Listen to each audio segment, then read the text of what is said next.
సంవత్సరాల తరబడి ఎన్ని మందులు వాడినా మీ మోకాల నొప్పులు తగ్గట్లేదా? ప్రాణ పెయిన్ క్లినిక్ లో అత్యాధునిక చికిత్స.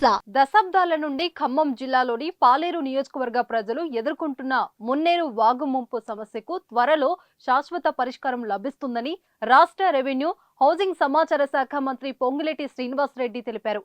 దానవాయిగూడెంలో మున్నేరు వాగుపై యుద్ధ ప్రాతిపదికన జరుగుతున్న రిటైనింగ్ వాలు నిర్మాణం పనులను సంబంధిత శాఖ అధికారులతో కలిసి మంత్రి పొంగులేటి పరిశీలించారు.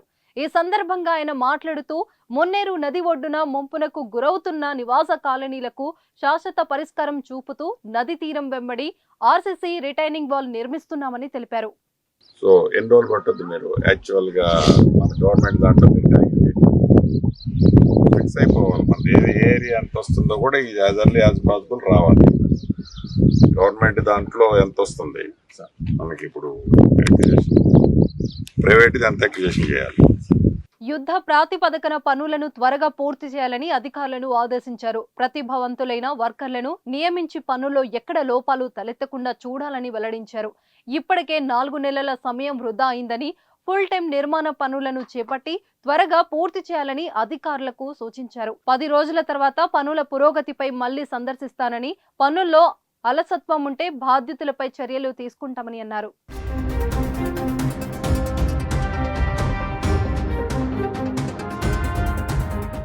పనుల్లో నాణ్యత లోపిస్తే ఎట్టి పరిస్థితుల్లో ఊరుకునే ప్రసక్తే లేదన్నారు. ఇదిలా ఉంటే మున్నేరుకు ఇరువైపులా ఉన్న ప్రభుత్వ భూములను గుర్తించి ఇరిగేషన్ అధికారులకు అప్పగించాలని రెవెన్యూ అధికారులను ఆదేశించారు. గోళ్లపాడు సైడ్ డ్రైన్ల మాదిరిగా మున్నేరు సైడ్ డ్రైన్లను నిర్మించాలని ఆదేశించారు.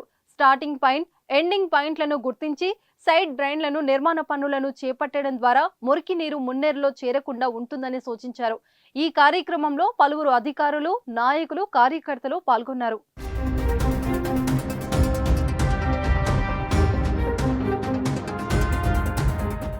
సుమన్ టీవీలో మీ పర్సనల్ అండ్ బిజినెస్ ప్రమోషన్స్ కోసం కింది నెంబర్కి కాంటాక్ట్ చేయండి.